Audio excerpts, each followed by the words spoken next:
Hello everybody, it is me Darcy, welcome back to the channel and welcome back to this, the Unnamed Podcast, the time of week where I sit here with this and we chat rubbish or whatever else comes to my mind. Usually my mind, very rarely his mind.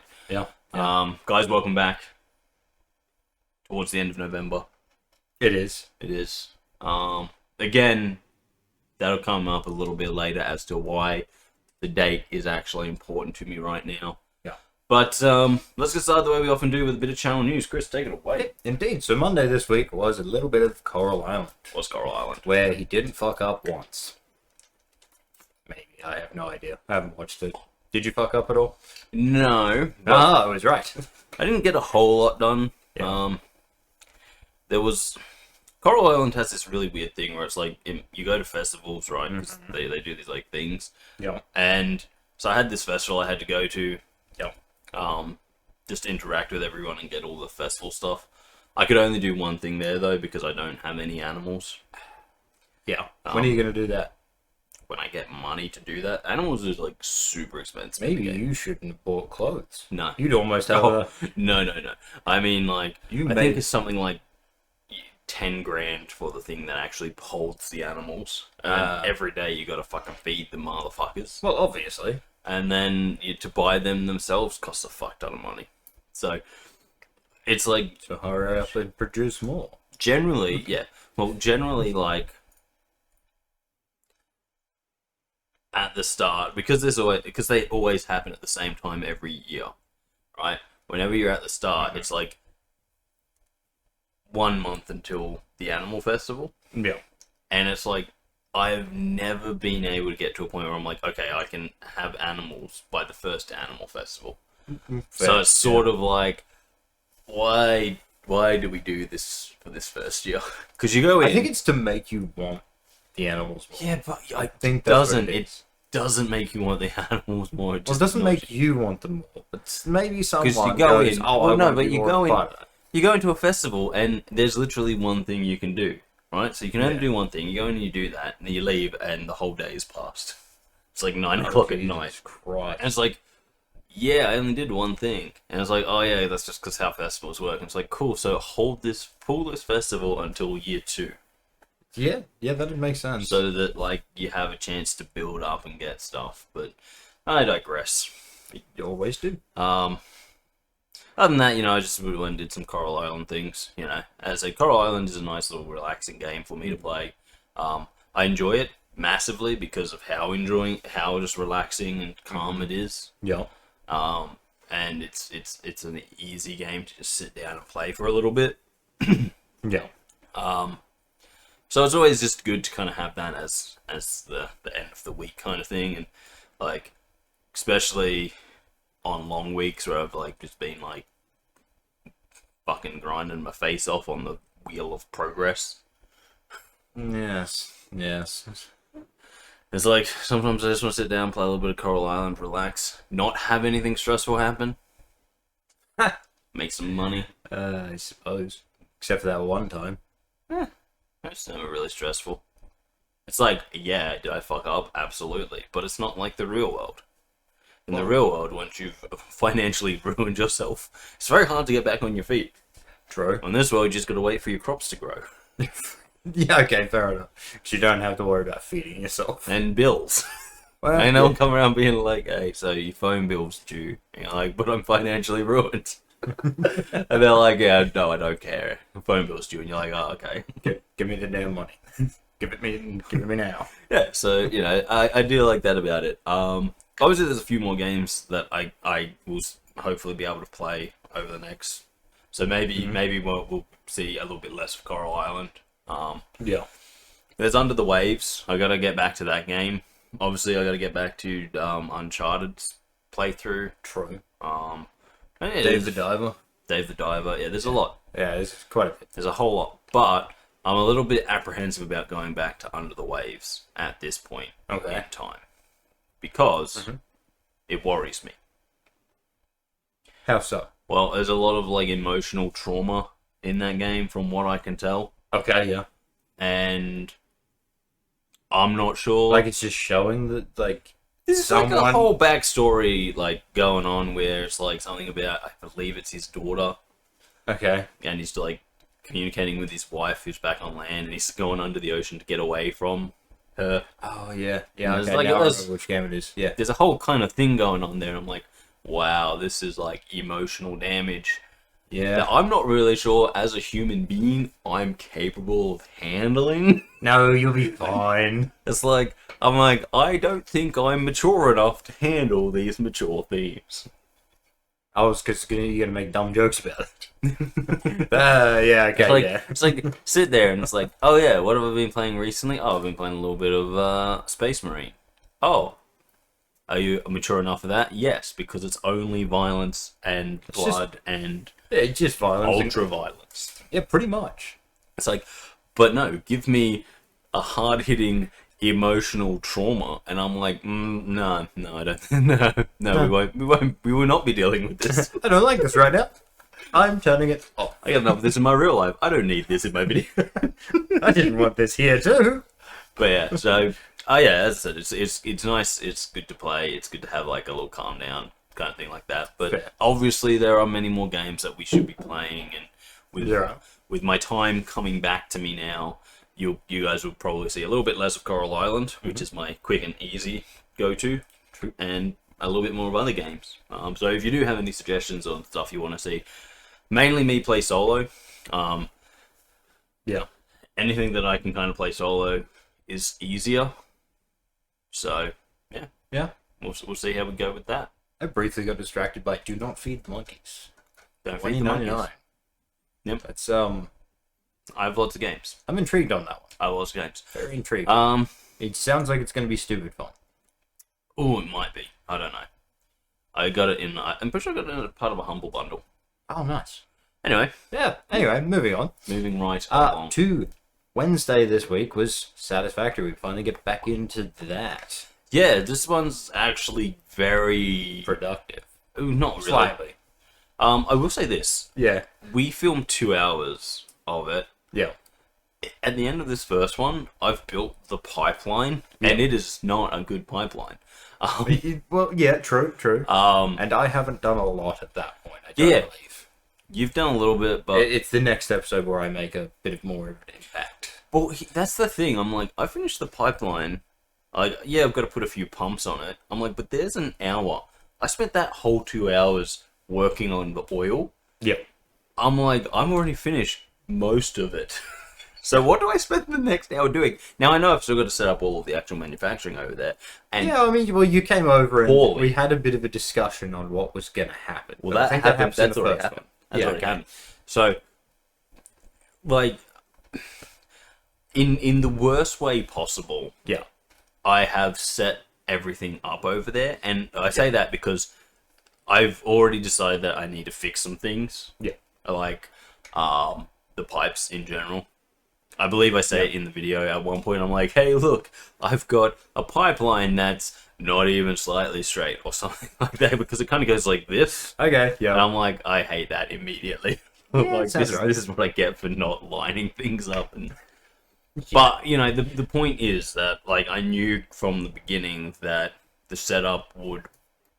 having it over there now means that it's over there, which Yes. means I can now spend a bit of time making it good. Yeah, fair. But there are a few things that as I was editing, I'm like literally I finished editing, I'm like, should I just jump into Satisfactory right now and start making a good pipeline? But I didn't. I Fair. didn't. But it was definitely on my mind because I was just like, fuck. But yeah, so this is like a really building one. Very much is. I stay pretty much focused. Kris does get a little bit snippy, as he does. Always. But, you know, like, I think I shoot him like 6 times. And, you know, I just, you know, put my foot down a bit. And it never stops me. No, but it really does. doesn't. It does, you know, it's like... It does bring a smile to your face. It's like one of those things where it's just like, Kris is snippy, I shoot him. Yeah. And then I just move on with my day. That's fair. I think the other thing which I always find hilariously funny is just like how I'm generally like 99% of the time right about everything. Because there's a point, there is a point in this one where you say something, and I'm like, "Don't touch my stuff," and you're like, "I'm not going to touch your stuff as you are walking towards my stuff." I was like, "Don't do it." And you're like, "Why would you even think?" And I'm like, "Just don't touch my stuff." Like, I had no idea where you were, and I'm like, maybe he'll believe this. And like literally, like I think that happens about 3 times where you're like, "I need this," and I'm like, "Don't touch my stuff," and you're just like, eh. And then like one of them, I'm like standing right next to you, so you like turn and walk towards my stuff, and I shoot. Yeah. I think at that point I sort of gave up on hiding the fact that I was going to touch your stuff. But yeah, like, and then I'm pretty sure we also have a whole conversation, which is just hilarious because we have this whole conversation, and you're just like, "But I need this for this," and I'm like, wait, do we actually need that right now? And you're like, "What do you mean?" I'm like, "It's a blueprint maker."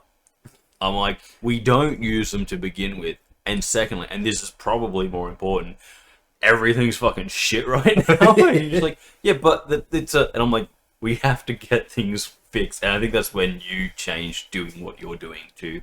Look, I realized you had a point. Yeah, I realized. I'm pretty good at that actually. Like I was just like, wait, we don't need this. Why are we rushing to do this when we don't even have the basics working at the moment? No, the basics were working. No, they weren't, because I think I distinctly remember talking to you and being like, "You see how none of our irons are actually moving?" And you're like, "Yeah." And I'm like, "Yeah, that's a problem." Yeah, I think it was stuck in one of the things because we didn't have something else being produced fast enough. Yeah, it was just, Yeah. well, it's the problem you always run into in Satisfactory, which is like, it looks good to have a line of materials coming into a machine to be made, because it's like, look, we're never going to not have enough of that because it uses one, it moves. But the reality is, like, when the machine is full and it's not moving, you're wasting resources, because you could be making more resources with that line. And I think that's where we're kind of at the moment, where it's like, oh, we have so much iron at our base that if we do it right, we could have a constant flow of all of these things that we need, which means that we can have better material making, which means the stuff that is actually slower, we can just have more of it being made. True. Because the stuff that's faster is like, we could have like 20 things making them and all that kind of stuff. Yeah. So at this end of this video, or the end of part 1 of this Satisfactory, Kris, we've actually started to do a little bit of cleanup. Well, I take that back. Yeah. Kris has started to do a little bit of cleanup. Yes. I've made even more mess, but it's a mess that we are willing to accept for the time being, because it means that we actually have rubber and plastic at our base. That is true. Which we kind of need right now. I can clean it up, and that's what I intend to do in the next coming little bits. But, yeah. But don't worry, in the next, I think it's the next episode, it seems like we take a step backwards. Oh, definitely. It's a necessary step. We have to. We always... We're kind of at a point where it's like... We've talked about it for ages, about doing an actual stream. The only issue is, right... I actually talk about it in this video. I'm like, I should be free in this, and I wasn't. I just wasn't free. Like, there was never a point where I was actually free. I thought things were going to get a lot easier. Turns out they did not. No, because we still haven't even done that Minecraft we said we were going to do last week. No, to be fair, I have done a little bit of that setup, but I have a few things I need to make sure work, and so hopefully we'll get that done maybe this weekend.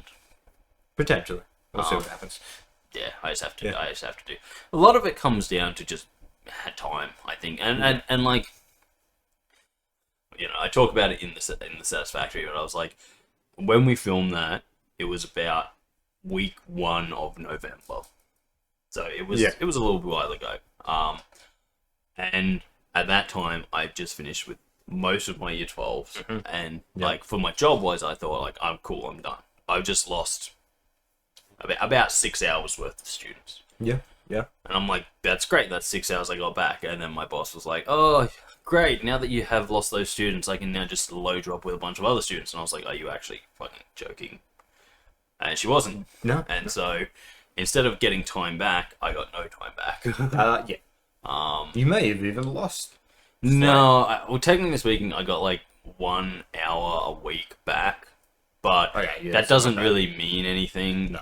Because when I'm finishing 4 days a week after 9 o'clock at night, yeah, it's like, oh, cool. One of those days, like, get to finish at 8 o'clock at night.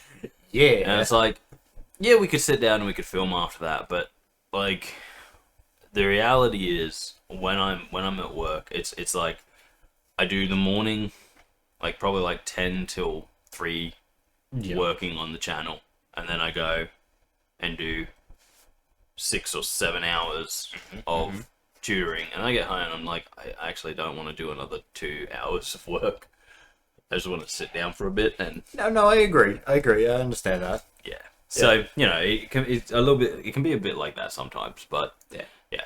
We... it is Christmas time period now. Yeah. Right? We've got nothing. I'm actually finished work as of this week, like, completely done. Yeah. Which is why I'm able to get so much more stuff done. Like, I this week I haven't really done much for the channel other than the videos. But, like, instead of taking me 2 days to edit a video because I have to stop halfway through and go work and then get home at, like, 9 o'clock at night, it's taken me, like, 1 day to do a video. And it's like, done.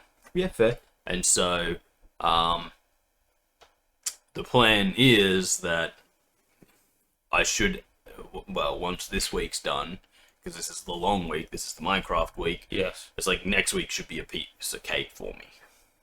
And then what is the week after that you finally are done for the year? For the most part? Something like that. But it's like next week is like, cool, I should have nothing to do come Wednesday.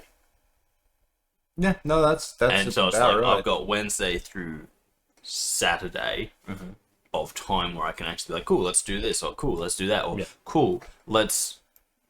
Something that we've kind of had an issue with this year is just being like, hey, I've got this idea, let's get together and film, or hey, I've got this idea, jump on and film, because it's been like, Kris is only available 2 days, I'm only available when I'm available. See, my thing is I don't really mind if I've got to do something later at night. Mainly because most of my shifts have me finishing at 5, so I can have a couple of hours, but 7 o'clock we start recording. And that's not too much. Like, that's, that wouldn't bother me if starting a recording at 7 o'clock, but it's just been like 9 o'clock. I'm like, by the time we start recording, it's going to be 10. By the time we finish, it's going to be midnight. Yeah, no, and I'm like, and then I start all over. But, like, it's just, things change, things get easier, things get harder sometimes. Hopefully, as I said, next year is going to be completely different. Yes, which is going to be, it'll be both interesting and not interesting to see how things go. Because I know I'm going to have more time. Yep. But I also know there's going to be points where I actually have to have less time or whatever. Yeah, no, it'll happen. I think this year I've been way better at time management than I've been in the past. And having Minecraft as a bi-weekly thing instead of a weekly thing has changed everything for me. Because it means that I actually have, like, I can think of the channel as a fortnightly thing instead of a weekly thing. True, yeah. And so it's like, I need this many videos in a fortnight, as opposed to the past where I was like, and I was just drowning under the workload. Fair. Yeah, makes sense. But, yeah. That's a worrying thing. What is? Getting a message from the boss. Yeah. No students today.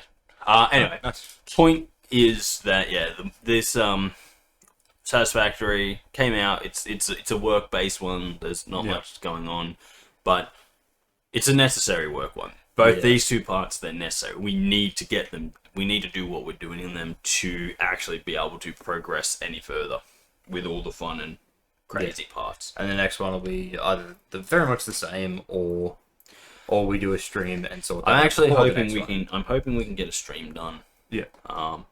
But again, that kind of comes down. Look, it'll probably be. First of all, I have to do some testing stuff. Yeah, because of I course. haven't done a full test to see how streaming works. Secondly, you know, I don't have a Twitch for the channel, so it would just be streaming on YouTube, which, you know, I got no issue with that, but Yeah. it's not, I'm not 100% sure YouTube is the best streaming platform. I have no idea, to be honest. I've never watched anything live. I've seen a bit of stuff live, but like they're always running like in conjunction with Twitch, and Yeah. I actually don't know how that's going to cook for me. Fair. So it's something that I just gotta test, like see how it all works, set it all up, get it all running, because I've never done it before. It's something I want to do, but it's something that I have no practice with doing.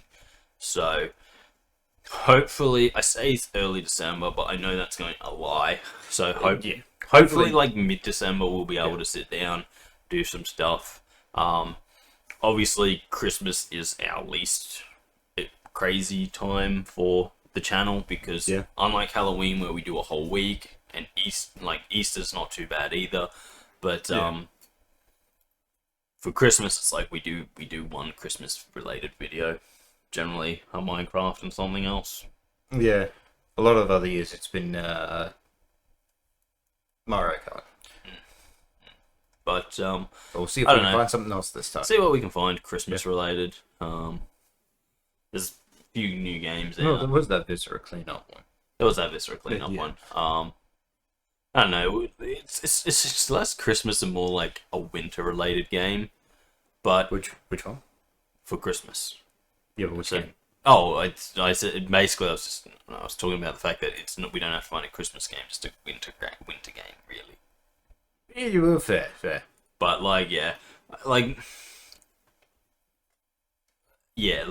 Christmas, Boxing Day. I think like there's like with the Minecraft that we've got happening, then there's really only one other video we need. So should be a pretty chill time. And you know, as I said, as time gets better, as time goes on, I get better at doing stuff. And so editing's taking me less time every year. I get a little bit better at it, and you know, it takes me less time, and so yeah. Makes sense. Obviously Friday we have the podcast. If you're watching that, then hello, thank you. If you're not, then I'm not talking to you, so Have fun. exactly. You don't know what I'm saying right now. Exactly. And then obviously Saturday we have Minecraft. The plan was to start the Sky Factory, Yes. but that I'm actually hoping to put off until next week. So what I did was go back to Christmas Island and continue building that. Yep.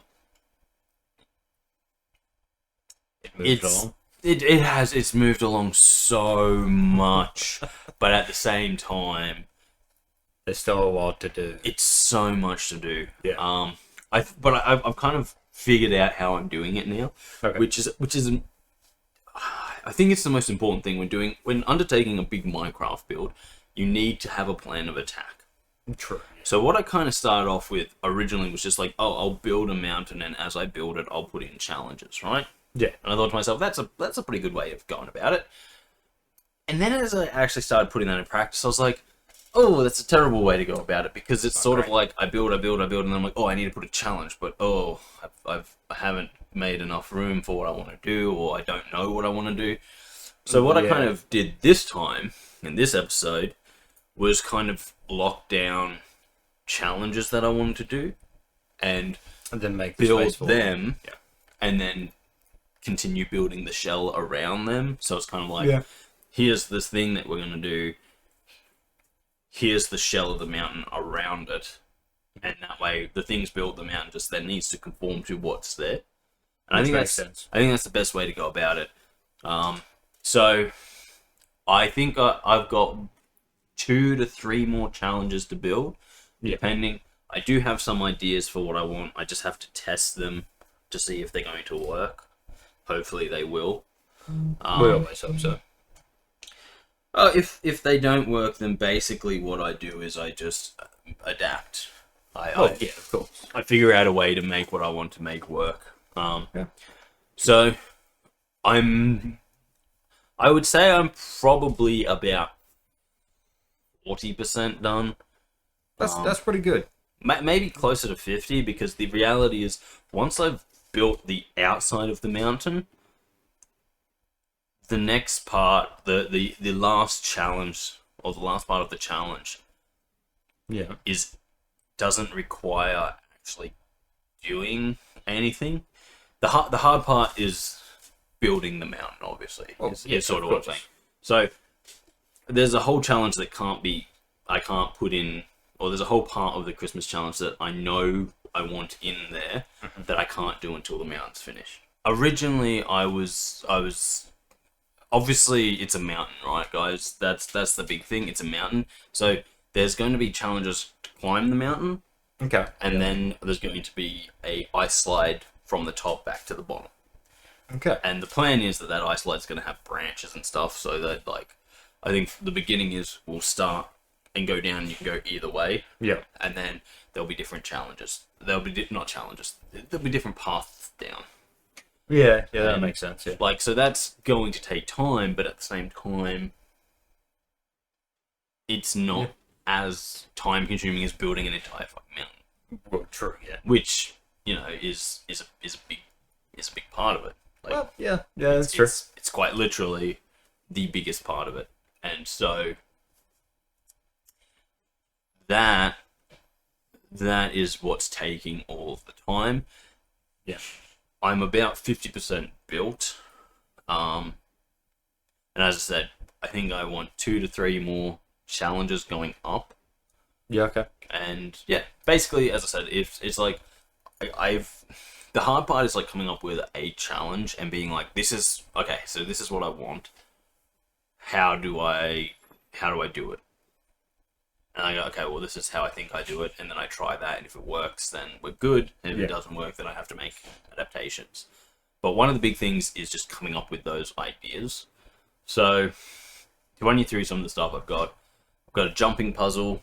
Okay. I've got a maze, probably the most horrendous maze I've ever made. I'll figure it out, don't worry. No, we'll both have to. Like, I have built it. I went into it to... Like, from the end, I went into it and was kind of like... Well, and I'm like, shit. That's right, mazes. I went, now I gotta get it out of here. So I'm not horrible with mazes, which Then is I've got, good, like, just a choice kind of puzzle where it's, like, 3 options. Mm-hmm. One of them's right. Then it goes to another thing where there's 3 options. So if you choose the right one, you got to choose again. So, like, 3 choice, like that kind of a thing. Yeah. And then I have, like, a tightrope walking thing where there's just dispensers that fire snowballs. Oh, nice. And so I've got to get it working from both ends, but pretty much when you're walking across, the other person's going to shoot snowballs at you. Nice. Obviously, if you're the first one across, you don't have to shoot snowballs. You can just keep going, but it'll make the other person's job really easy. That's true. That is true. And if they're full, they die. That's also a fair point. Good reason to stay back and try to hit them a bunch. And then if you miss a bunch and they get close to the end, it's like, screw it, move. Yeah. Yeah. But yeah, so there's that kind of, and so like I'm coming up with these challenges and being like, okay, I don't want too many challenges to be like the same thing. So, like, but obviously Minecraft only has so many things you can actually do. Yeah. And so one of the other challenges I want to do will be like another kind of jumping challenge, except instead of a jumping onto platforms challenge, my plan is to have like an overhang. Yep. So like chains hanging from the ceiling, Yep. and you jump onto the chains. So it's almost like a swinging section. Obviously there won't be any swinging because Minecraft doesn't have swinging. Well, yeah. But it'll be like that type of thing. So it'll be another jumping challenge, but it should be a different feeling jumping challenge. Yeah. And because we're now halfway up the mountain with all of these challenges that have got us, like, first of all, get us up to halfway. Yeah. And then so the next ones, you're going to be quite high. You figured. And yeah, and then once you get to the top, there'll be a little chest. You grab out your boat, jump onto the ice trail, and race it down the mountain. Yeah. hope to God you've got enough lead to... If you pick the longest path, it's not a problem.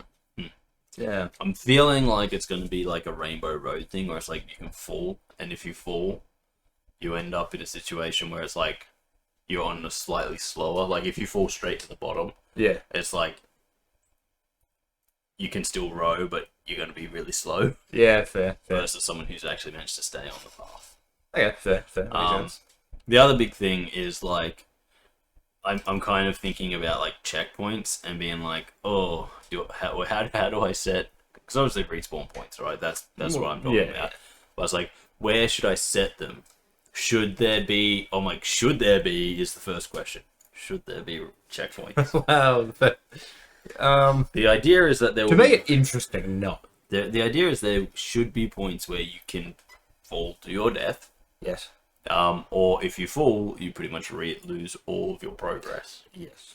But I'm also kind of like, there are points where that could happen, and if the other person then doesn't make a single mistake, that you've got no hope of catching up to them, which makes it anticlimactic. So I have a little bit of once it's all built, which I'm hoping to get done by early December. I have been putting a little bit of time into just going into Minecraft and doing it. Yeah. Like after every one I've filmed, I've spent another about 3 hours doing it. The point is, like, unlike the Halloween Island build where like I could do it in parts and be like, oh, this part's this. Yeah. The real only part to this is like, oh, I'm building a challenge now. And then it's like 2 hours of me putting in stones and trying to make a mountain. So yeah, fair. There's a lot less to see in this build, which is why I want to get the Sky Factory started, because I can't really rely on this build to give me episodes. No, fair, because there's a lot of nothing. There's a lot of just putting stones in and then coming back and being like, oh, I actually don't like that, and removing stones and doing a lot of kind of molding. It's sort of the case, and it's like it's kind of the worst thing you could possibly do, because I'm kind of sitting there being like, I want to get this to look like, oh, okay, I've done that, okay, now, and then I look at it and go, it's a bit flat now, I've got to come back in and try and remove stuff to make it look like it's actually weathered and stuff like that. So yeah, there's a lot going on, is sort of the point, but yeah, makes sense. Other than that, guys, obviously the shorts will keep coming out. That's going to happen. And subscriber count, Kris. Yeah, we're still at 333. 333. So one more till we get to our goal. Yep. Or as I goal. said to you back when when we were talking about this to begin with, it is getting over those little sets that we set ourselves. As always, like the thing is like, oh, and we're so close, and then you get over it, and then it's like you just kind of move on to the next thing, and you know, we get some more subscribers, and everything kind of happens, and we just go, okay, yeah, rightio. Yeah. But yeah, it is one of those funny things where it's like, it does feel like this threshold is just one of those things where it's like, we're fighting so hard to get past this one threshold. But it's also only been a week. True. Yeah. So what I mean by that is it's almost like we're sitting. It's to me at least, it feels like this threshold is this super heavy weight, and it's like, the second that we get that one person over, it'll be like the flood wall breaking and just going past. Where it's like, to actually get past this is the hard point. To get one person, it's like, that's the hard point. Everything after that's easy, but this one person, and that's how it feels like to me, at least. But yeah, that's fair. Awesome. Well, I guess that wraps up channel news, guys. So yeah, moving on. We'll move right along. So Kris. Yes. It's been out for a while now. Indeed. Well, I don't know what we're talking about. But I think the verdict has come in, and Call of Duty Black Ops 7 is not worth anyone's time. It's just really not. People are just... Look, I'm not going to lie to you. I tapped out of the last one because I was like, oh my god, this isn't good. I haven't even played the last one. The annoying thing is I own it. I still haven't played it. But, yeah. Yeah, the verdict seems to be everyone who's playing it, like even people who have always been like Call of Duty defenders are coming out being like, no, this is not a good game. Yeah. I haven't seen much about the multiplayer, but honestly, when was the last time COD's multiplayer actually changed? I can't remember. It's when they started adding more futuristic kind of things, but I think they took them out, didn't they? Oh, look, the gadgets and stuff have always been a little bit, iffy. But I wouldn't say they've changed. I would say, like, it's... Like, don't get me wrong. We're definitely playing the same kind of multiplayer that we had in 2018's Modern Warfare. Yes, but it does feel different because I used to play a lot of multiplayer with the original Modern Warfare 2. Yeah. It's very different. Oh, now. yeah. It's definitely super different now. But it's definitely changed since then. Like, there's definitely been a change from that one to the modern one. But honestly, it hasn't, like,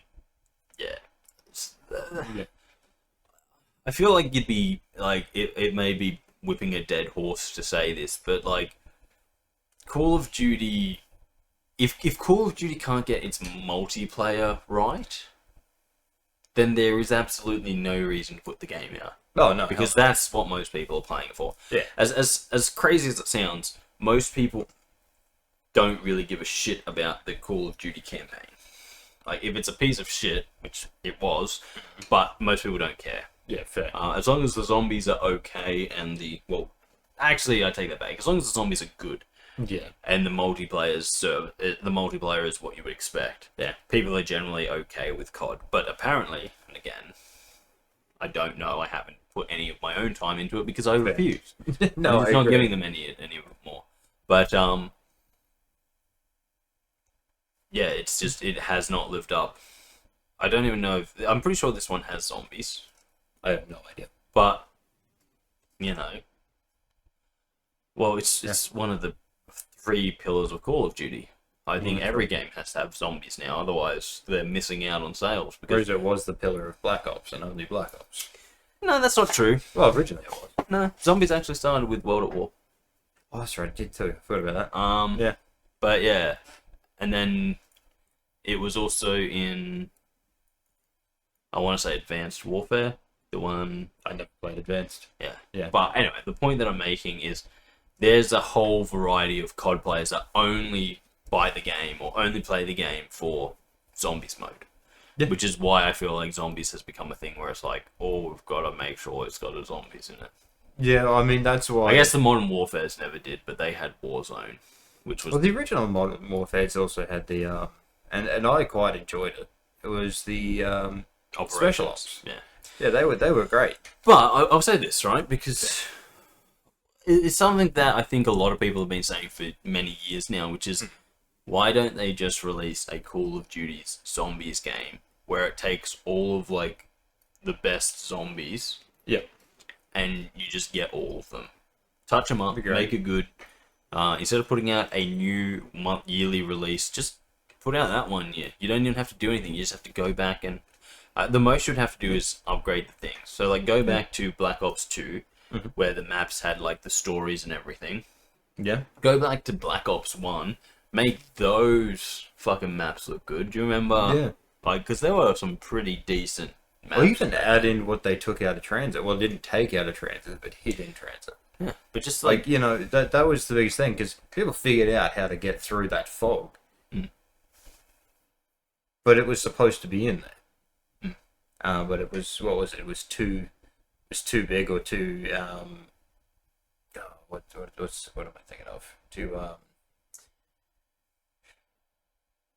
It was too much for the console, basically. But it just took up too much space, so that if they left that in there or left you being able to see everything in there all the time, it wouldn't work properly, which made staying on the bus the main thing. Yeah, we're definitely past that point. Yeah. But, like, yeah, just go back and put in, like, just go and touch up all your zombie maps. Yep. Put them all in one game. Yeah. solidify the weapons choices. Also, I prefer the original for Alcatraz. That was in Black Ops 2. Yeah, I just prefer that one over the remake of it. Oh, they remade it? So this is how... They remade it, and you know that ability you had when you died, you could bring yourself up because you turn into an electric ghost, basically. Yeah. They took all of that out. Right. So one of it was like... But that was a part of the map. Like, you actually had to die at points so you could power up things. Yeah, they took it all out. Right. Yeah. But, yeah, what I'm saying is, go back, make, literally put a poll out and get, like, or talk to the people who, like, are the guys out there, your zombies content creators, the guys who only play zombies and stuff, and be like, hey, we're going to make, like, a zombies collection where it has all of the best zombie maps. What ones should we add? Because, like Origin should definitely be in there, the big robot one. Yeah. Pretty much all the Black Ops 2 should be in there. I agree. Yeah. A lot of the Black Ops 1 should be there. Yep. Pretty much, all of the story ones. Oh yeah. Where they have the story. 100%. Just put all of those in there. Where you play as the 4 main characters. Then you could even bring in some of the new ones as well. And like, it pretty much gives you seasonal content off the bat because there's so many maps of zombies. Start with half a dozen. Like, start with the first 2 Black Ops games worth. Yeah. And then season 1, you could just be like, and here's one of the maps one of the other maps. Yeah, and then just eventually add all of the maps in. Yeah, and you'd be like, it does itself. Like, it literally, like, every 3 months or whatever, you just have to add in one more map. The only issue is, how do you monetize that? Well, that's it, yeah. And the only way would be skins. Pretty much, that would be it. You could only put in skins, because you wouldn't want to put in new weapons. Like, don't get me wrong, I would buy that game. I would probably too. But the thing is, I would buy the game, but I also, upgrade how it looks and how smoothly it runs. But I also don't want them to change. Oh, don't change the actual map. I don't want to change. I don't want to change the gameplay. Make it look better and run a little bit smoother. That's it. Make all of them run the way Black Ops 2 ran. I think that's the best way. But my thing is that because I also would love the moon level back from Black Ops. See, that I never played, so that was fun. I'd agree, just because I want to play it. But like the point is, I think that would be a way. I think that would be something that would actually help Call of Duty at this point. Yeah. But to talk about Call of Duty 7, the campaign, this again, so very few people care about the campaign, but I think it's indicative because it's the only point where there's actually any creativity in the Call of Duty games. Yeah. And otherwise it's just, oh, look at this slightly futuristic looking rifle. Yeah. Look at this slightly... So, when Black Ops 6 came out and I was playing that, I said it started off really well. Mm-hmm. It started off like a kind of thrilling spy thing where I was like, cool, this, that. I think is that the one you made me like play like a mission on? No. Which one was that one? But can't remember which one it was. I got to the point where they put zombies in the campaign, and I said, that ruined it for me. And guess what? They've kind of done the same thing this time as well. Except the campaign is also more like a Warzone map type thing. Oh, yeah. It's sort of like they've gone through from Modern Warfare 3 to Black Ops 6, and they've just been hand-picking the worst parts, the parts that people were like, oh, that was terrible. Yeah, and they're going like, what if we made a whole game that's just the terrible parts? Trying to fix the terrible parts and then screwing it up anyway. Well, I think you can't fix the terrible parts. Is the problem? No, you cannot fix the parts that people are sitting there going, It's not going to stop them from thinking they can. This sucks because it doesn't work. Like, as I said with the Black Ops 6 one. Well, but people love zombies. Yeah, in zombies. Yeah, it's small mode. There may be a portion of people. There may be a portion of people playing the campaign, but putting zombies in it isn't going to change that. You just make a decent campaign. There are people who played the campaign for the campaign and then never actually played zombies. Yeah, because they didn't like zombies, and what you've basically done, you've ruined the game for them. Well, because they didn't like the zombies in the first place. Well, they ruined it for me because I just went. We've gone from a kind of grounded, semi-realistic story. Obviously, it's not because it's a Call of Duty campaign, but it's like this story is semi-realistic. Consider yourself in the worst timeline, and this could be happening. Oh yeah. And then all of a sudden, zombies, and it's like, why? And it's like they're like, oh no, don't worry, we've explained it really well because you were hit with a nerve at you were hit with a toxin of some sort that's making you see these, and it's like, so when I switch do you remember Black Ops where they had the gas? Yeah. And do you remember what it did? Oh, that's right. It just killed you. If you got the gas, you died. But you know what my first thought when you said it's like it was a gas making you see the zombies? I was like, when did this become Batman? Yeah, exactly. When did the main villain of this become Scarecrow? And that's it. Like, and it's like, it was such a stupid thing. There was no point to it. It was just like, haha, this is going to make a really fun level.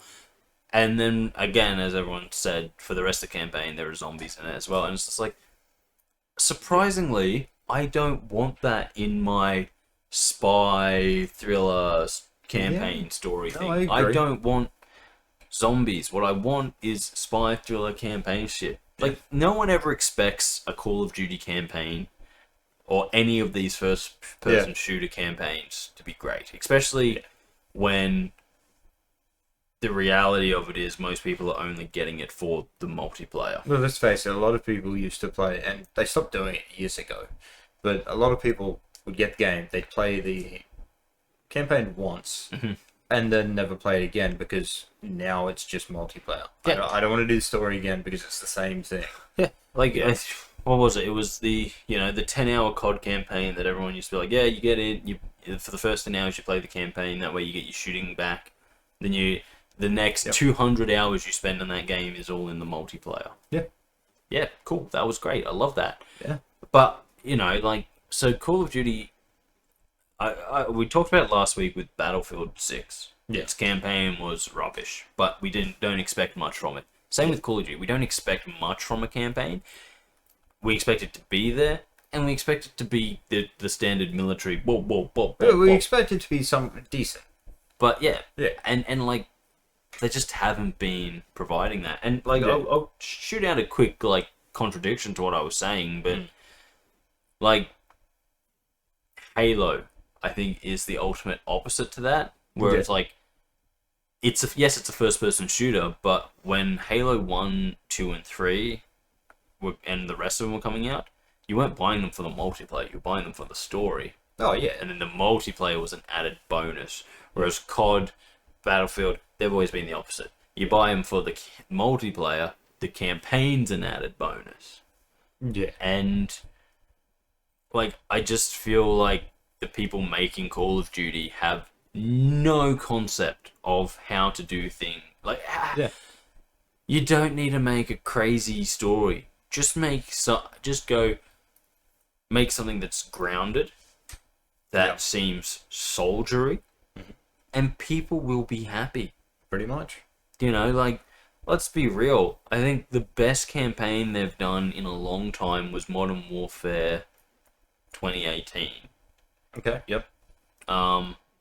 Modern Warfare 2 was okay. Kind of went a little bit off the hinges at the end there. Modern Warfare 3 was a disaster.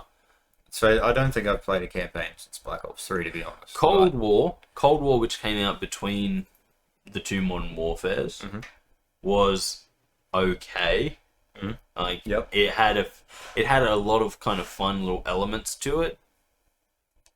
was serviceable, but I think the best one was the Modern Warfare 2018. That had a very good campaign where it was like, this is how the game works, blah blah blah. You can do this and you can do that and blah. It was fun to play. Yeah. And it was a very grounded modern shooter. Like, that's what we want. Again, think of yourself in a pretty bad timeline and you're like, well, that's what Call of Duty is. Yep. There weren't zombies running around. It was just like, oh, shit. You know? Yeah. There was, but I think there was a whole level. I'd have to go back and play it because I haven't played it since like 2018. Yeah. But I'm fairly sure there was a whole point where there's this gas, right? Yeah. And you're wearing a gas mask, and the enemies are wearing gas masks. And if you shoot them in the gas mask, their gas mask breaks, and they don't start seeing zombies. They die a horrible death because they're being gassed. So you mean kind of like Modern Warfare 2 DMZ? Yeah. Where they did have a gas, like a section where it was just a gas cloud, and if you walked in there, guess what? You're gonna die. But I digress. Yeah. The whole thing is just Call of Duty 7, the Call of Duty Black Ops 7 is the straw that broke the camel's back. I think so. I don't think anyone is happy with it. I can't blame them for not being happy with it. So unless they make some major changes, it's probably not going to go. I also think that they've had a pretty easy run over the last couple of years, Call of Duty. Of course they have. Because there hasn't been a good Battlefield, which is kind of like the antithesis. That's not how you say it. Words. Yeah. You've always had Call of Duty and Battlefield. Now, I know Call of Duty's always been way more popular, but they've always fallen into the same type of thing.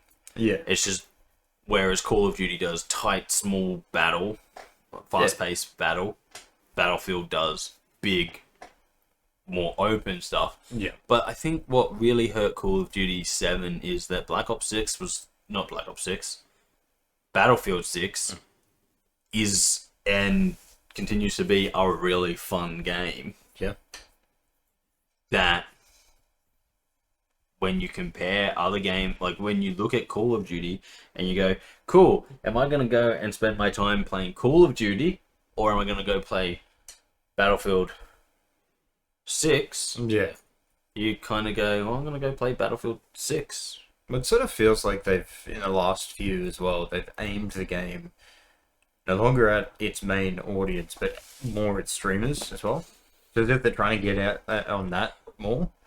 Possibly. And you say that with like the skins and stuff where it's like, Yeah. you know, when skins first started coming out, they were like, oh, get this skin. It, you know, makes you a little bit looking different from the other guys. And now it's like, get this skin. It's Nicki Minaj. And you're like, why?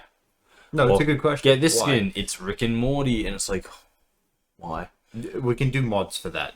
Get this skin. It looks, you know, it takes our semi-serious military shooter and makes it look like a fucking clown show. And it's like, that's been kind of the thing where it's like, oh yeah. And like it's almost like they're chasing that kind of Fortnite thing, because Fortnite has all the skins where people are just constantly, you know, using. Yeah, but that's also not a good game either way. So Yeah, I know, but that's like it's almost like they're trying to steal some of that by being like, yeah, we have wacky skins too. I suppose it would bring over some of the younger But it won't. games to a degree. But it won't. No, but the ones because but I'm talking about the younger gamers who turn around to us and say all the time how much of a fantastic game Fortnite is. Yeah, but that would drag them. no, it wouldn't. To a Because degree. no, absolutely not. Because they're already playing Fortnite. I suppose. They're not going to stop playing Fortnite to go play Call of Duty. Because why would you? Like, it's the thing that we always talk about, which is once you've settled into a game and you've put time and effort into a game, it takes something big to pull you out of that game. True. If you are a Fortnite player who loves the wackiness and loves all that kind of shit, why would you stop playing that and go play Call of Duty? Because they have wacky skins too? No, fuck no. You're not going there. And that's the thing. You can put in the wackiest skins you like. Once people are locked into what they're locked into, they're not changing. True. And with every year that goes by, the kids are becoming more and more locked into Fortnite because, Yeah, true. oh, but I've got all this stuff that I've spent years unlocking. Why would I walk away from that now? It's the sunk cost fallacy. They've spent so long playing Fortnite, they can't walk away from it now. True, I suppose. And Call of Duty, definitely not going to pull them over. Like, it's almost like it's like, oh, what we're hoping to do is catch the guys who are coming out and being like, oh, well, Fortnite's a little bit too kiddie for me now. Yeah, and I want to move to something more serious. Well, do we have the perfect game for you? Because it's still like Fortnite, you can do all your goofy shit, but it's a little bit more adult. And it's a first-person shooter, and it's like, but I don't think that they will, because if I'm stopping playing Fortnite because I'm like, actually, this is too kiddie, I'm not going to go to Call of Duty. No, you're probably going to change the style of game entirely. Probably. Yeah. But, you know, I just don't know who they're building it for anymore. Streamers, absolutely. I can definitely feel that it's being made a lot for content creators. Yeah. But even they're turning against it now because the game's just not fun to watch. It's not fun to play. It's not fun. Yeah. And that's what a game needs to be, really. That's it. It's pretty straightforward. Yeah. And I just, you know, we're sitting there talking about Call of Duty and, you know, this... I think the best thing for Call of Duty now is to stop. It's just stop. They were talking about doing it a couple years ago. Yeah. You know, not having a yearly release. That they definitely need to stop. Stop. Just take some time. You've lost this, you know, Black Ops 7, let it go. Yep. Modern Warfare, let it go. I know they're the only two games you've really had any fucking luck with over the last, like, 20 years. Yeah.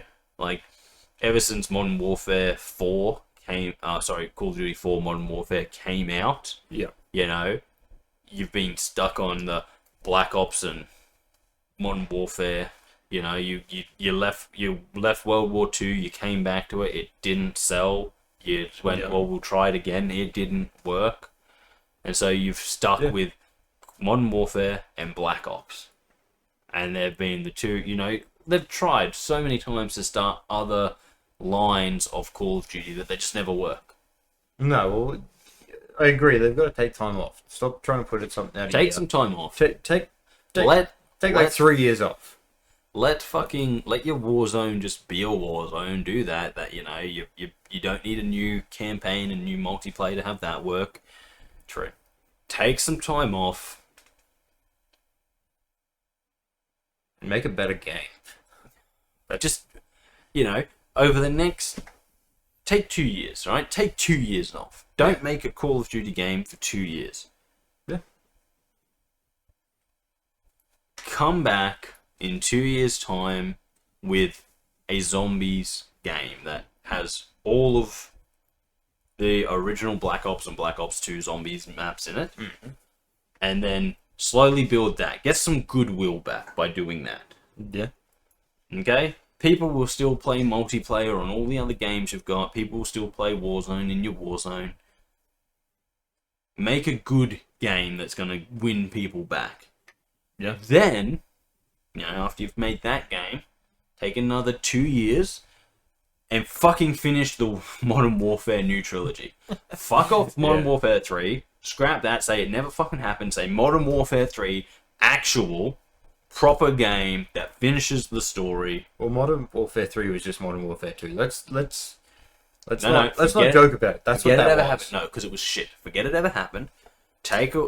Don't try and rehash all of what you've done in it. Just go, okay, this is where Modern Warfare 2 ended. Right? This is where we sit at the end of Modern Warfare 2. Let's make a Modern Warfare 3 that's good. We don't need Soap to die. I know he died in the original Modern Warfare, but that was the original Modern Warfare campaign trilogy. Yeah. Go a new way. Go like, okay, we've got these characters that we can have and we can use. Mm-hmm. We have a story we're trying to tell. Yeah. Let's finish it properly. Let's not fuck around like we have for the last whatever that was. Wipe it from existence. delete it. Just delete it. Forget it ever existed. Delete everything it ever was. Put out that game with a hell of a multiplayer. Don't even think about Warzone. Just multiplayer campaign. Make that good so that you get people back. Zombies game would bring back the goodwill. Yes. A very good ending to the modern warfare trilogy would not only bring back goodwill, it would make people happy with you. Yeah. Then what you can do, this is big brain thinking. Okay. 2 years, Yeah. give it two, so that you do it fucking properly. Yeah. Remake Black Ops 1 with modern graphics. Yeah. You want to stick to Black Ops, you want to stick to Modern Warfare, okay, give us Black Ops 1, make it look... Yeah. In fact, make the Black Ops 1 and 2 Deluxe Edition. Both of the games brought into modern graphics, chef's kiss, make them good, make them happy, good campaign, Yeah. good multiplayer. 2 years. 2 years from the last game. Okay. And when doing that, they don't even have to focus on this little thing called zombies. They already did that. No. And zombies will be going strong. People will be... So now you've got goodwill from the zombies. You've got people happy from having a decent end to the new Modern Warfare. Yep. Then you're going, remember how we did Black Ops and it was good? Forget about all the bad Black Opses. Here's good Black Ops. And people go, yeah, remember when Black Ops was? Stay away from Black Ops 3 and 4. That was shit. Yeah. But Black Ops 1 and 2, put out a remastered edition of that. And people will be like, oh no, but why would we pay for an old game? Those games are now old enough. Mm-hmm. They're old enough that they actually deserve a remaster. Yeah. You know, we're not talking about a game that's 2 years old being like, hey, we're remastering it because we really need the money. We're talking about a game that is 2 console generations old. Yeah. Possibly by the time this happens, if they do it right, and it's, 6 years down the path, 3 console generations old. They deserve their remake. And then you can have a good Modern Warfare ending, and good Black Ops is back on, and people can forget about all the shitty ones you've done and remember the good times. Then take 2 years and say, okay, what do we want to do here? How do we make a new game? And make a new game. Yep. But look at your old games for inspiration. That means no zombies in the campaign. That means a grounded militaristic shooter. Yeah. But make a new one. Don't make it a Modern Warfare title. Don't make it a Black Ops title. Make it, just call it Call of Duty. Yeah. And maybe if you follow a path like that, in 10 years' time, this screw up. I was going to say this juggernaut that has somehow managed to stumble and fall can be back to where it was in the mid-2010s. Yeah, true. You know what I find funny about this, though? Fuck that. Mid-2000s. You don't want to be mid-2010s. You want to be mid-2000s where Call of Duty couldn't do anything fucking wrong. Yeah. I would accept early 2010s. Okay, early 2000s. I would accept early. But having was about the time. I was thinking early 2010s. Ugh. I was playing in grade 12. I was playing a lot of Black Ops 3. So I think But Black Ops 3 was shit. That's the problem. It was bad. Oh yeah, that's right. No, sorry. I was playing a lot of Black Ops 3. Black Ops 2. Sorry, my bad. I was playing a lot of Black Ops 3 Zombies. Let's do. Okay, yeah. Just go back to the Black Ops 2000s. 2 was Just 2000s. Yeah. So like the late 2000s when everyone was like, when's the next Call of Duty coming out? And there was a lot of hype. Yeah. Let's spend 10 years getting back there and taking our time to make good games. But the very first thing you've got to do is you've got to win back the people, and to win back the people, you've got to hit them with the classics. Pretty much. And you got to hit. You can't bungle them. You cannot fuck this up. If you fuck up, and that's why I'm saying a zombies game. Just zombies. Nothing else. Just zombies. The best zombies games with classic weapons, stuff that'll make people nostalgic. Yep. And want to play. You do that, not only do you bring back the people, you bring back your content creators.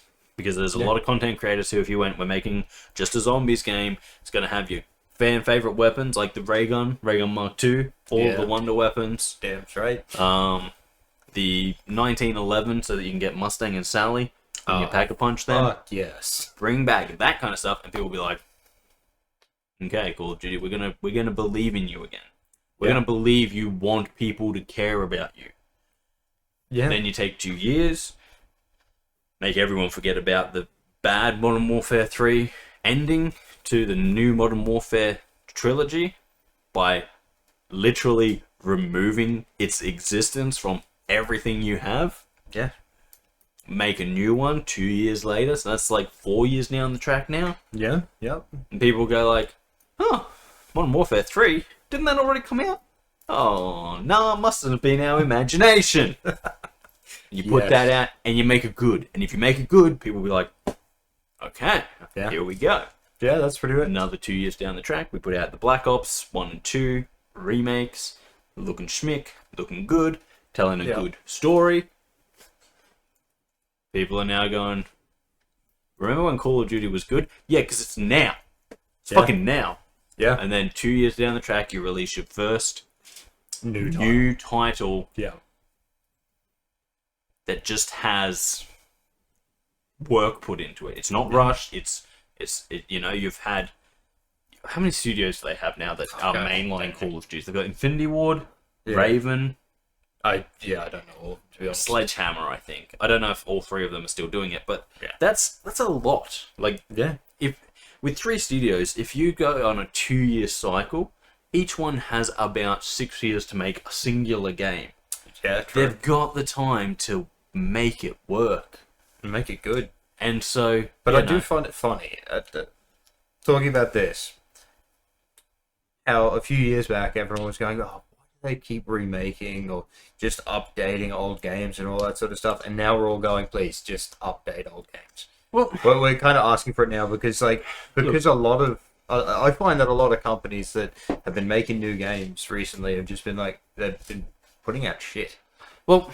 So... Let's just go back to the old stuff. The problem is this, right? I do agree with a lot of people that say, oh, why are they just remaking old games? No, I get it. Yeah. And it's like, yeah, okay, they need to make new games. But the problem is this. I actually do believe there is an argument to upgrade classic games. Yeah, no, I agree. Problem, and as someone who complains about it all the time, the problem is how they do it.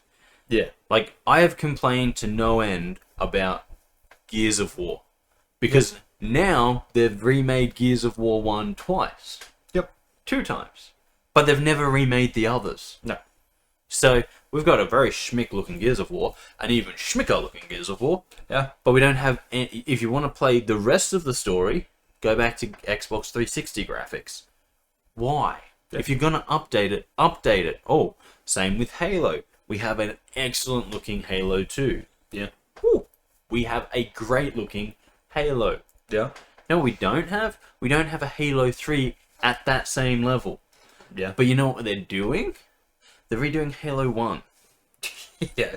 Now, again, they say it's the whole campaign, but the reality is that we're probably not going to play that because they're not just remastering it, they're remaking it. They're going to put their own spin on it because they know better than the people who made the game that was loved. Yeah. They know better than the fans that love the game. Yeah. So that's the thought process that we're going to deal with. What I'm saying here for Call of Duty is not to remake Black Ops 1 and 2. Yeah. I'm saying remaster them. Make them look good. Oh, yeah. Change nothing. Do not put any of your own spin on it. Do not think that you can do better. Make a game that people like. Why? Because you need all the goodwill you can get right now. Oh, yeah. You've burnt through it like it was, like it was never going out, but it's gone. It's absolutely gone.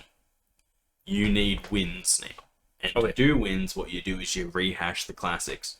And you put your ego in the back and you say, remember when we were good? And everyone goes, our memories aren't that long. And you go, well, now you don't have to because we're good again. See, look, we've just put out the stuff that you like. We haven't touched it. We just made it look nice and we gave it to you.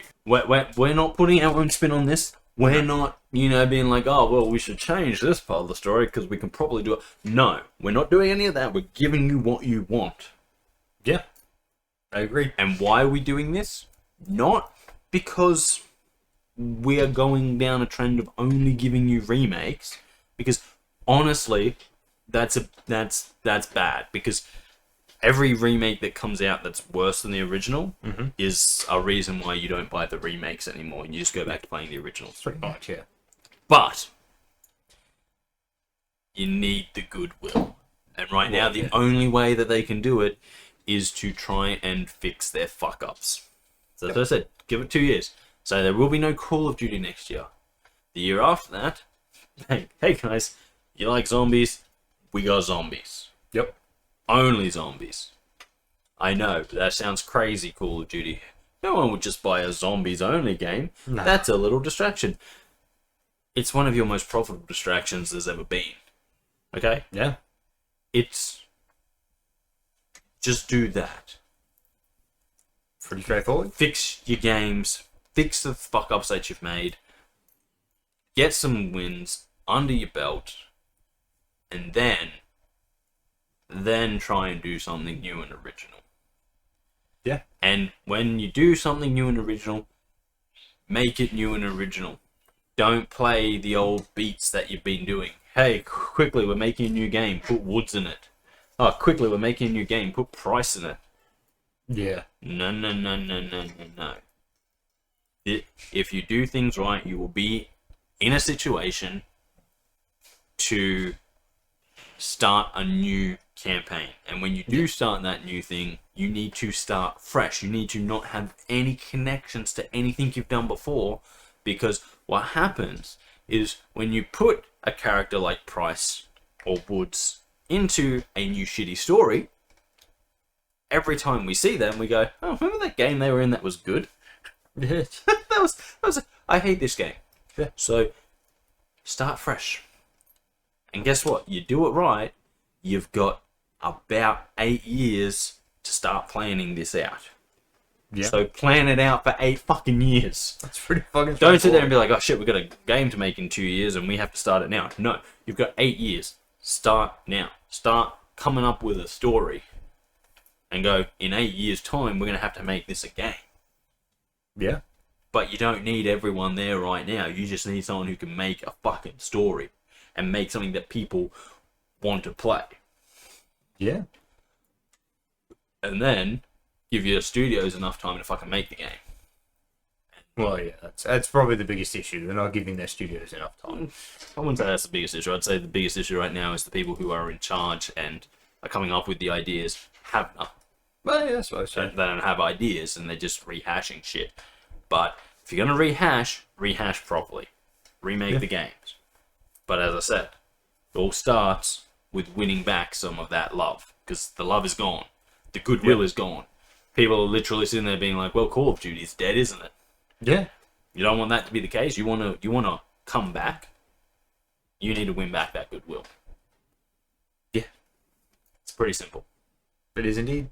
I've talked more about that than I actually wanted to. I'm aware. But I feel strongly about how much they've fucked up Call of Duty, and it all comes down to they're constantly trying to win the nostalgia game. Oh, yeah, of course so. Remember Price? Yeah, I remember him from the good game. Don't put him in a shit game and be like, see, you'll come back for him. Look, it's him. Yeah, I'm not coming to a shit game. He was in a good game. I'm going to go play the good game. Yeah. And I already own that, so I don't have to spend any money on it. Yeah. In other news, Chris. Yes. I did some shopping this weekend. Oh, you did? Or this week. Sweet. I bought... Something did I buy? I bought Alan Wake 2. Oh, nice. That was on a massive discount. Shit. Okay. Yeah. I bought Phantom Liberty for Cyberpunk. Oh yeah. Yep. That was only an okay discount. It wasn't massive. I think I saved like $10. Yeah. I saved something like $90 on Alan Wake. Shit. Okay. Yep. And then I bought Kazan, the first Berserker. I don't think I've seen anything on that one. It's a fun looking game. I haven't installed any of them because obviously I've run into the issue that I always run into, which is Don't have space. games big, and I'm not removing games that I play all the time. Yeah. And hard drive small. Yeah. It's a problem. So, and you know, because the Xbox and modern consoles can only play them off their own internal drives. So you can store as many as you want, but you've got to, if you want to be able to play them, you've got to be on the inside. I think that's the thing that I think, and why I don't think there should be another generation of consoles. No, I agree. Is because I'm at a point now where it's like, what's the next generation of console going to be? Well, we're going to make them even more powerful, and we're going to give them a 500 gigabyte card. How big are the games going to be? Oh, about 2 terabytes. Cool. Yeah, nice. Because that's where we're going at the moment. We are literally at a point where it's like, oh, I just bought the brand new console. That's awesome. What games are you going to play? I don't know. I'm going to see what fits on it. Because I've got a few games I'd like to play, but I think, if I'm not mistaken, I can fit 2 of them before it fucks itself and says can't install anymore. Yeah. And that's about where we sit. So either, and I think this is something that the console markets need to get their heads around, which is that, you know, but if you don't play it on the internal drive, it might need a little bit more loading time. Yeah, I don't care. We're okay with that. Yeah, I'm okay with that. Just let me have more Let me play the game. Let me play the game. And if you can't build a game that can't be played off a hard drive, you've got a problem. Yeah. But yeah, as I said, I honestly don't think there should be any more console generations, because the problems that we are currently having with the modern console generation, which is, sure, they're powerful, sure, that everything looks schmick on them, but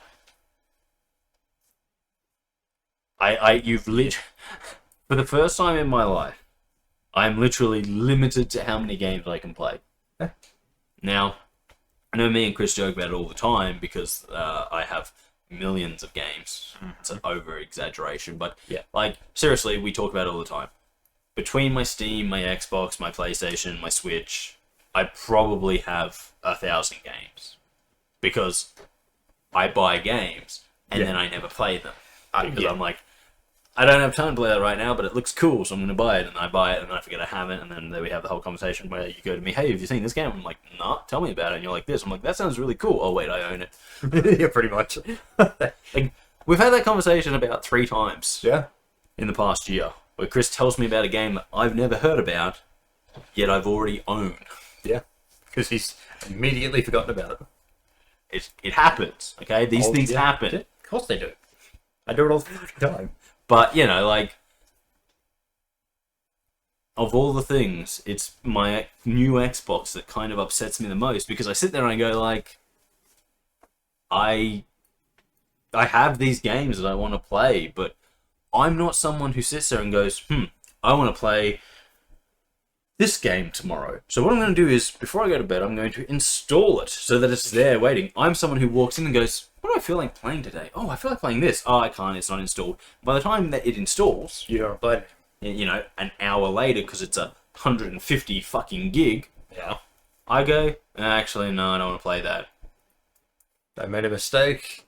I And wasted then- an hour and a half. And then I just move it back because I'm not wasting that space, or maybe I want to play, you know. It's one of these things, right? It's always been like that for me. I need a lot of stuff ready to go because I don't know what I feel like until I start doing it.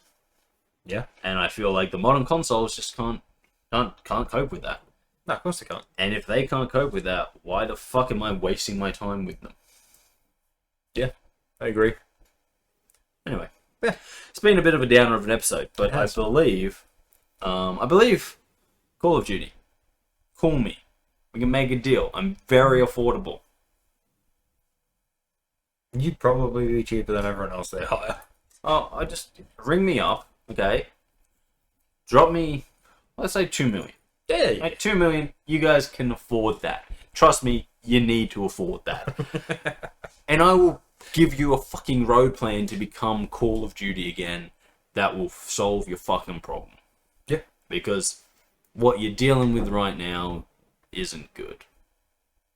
And hey, I could always use the cash advance. Ah, yeah, of course. Of course. But guys, thank you for joining us. If you like the video, consider liking, sharing, commenting, or subscribing. If you want to see more from me and Kris, check out the rest of the channel. We play a whole variety of video games, as well as have the podcasts where we get together and just chat. Yeah.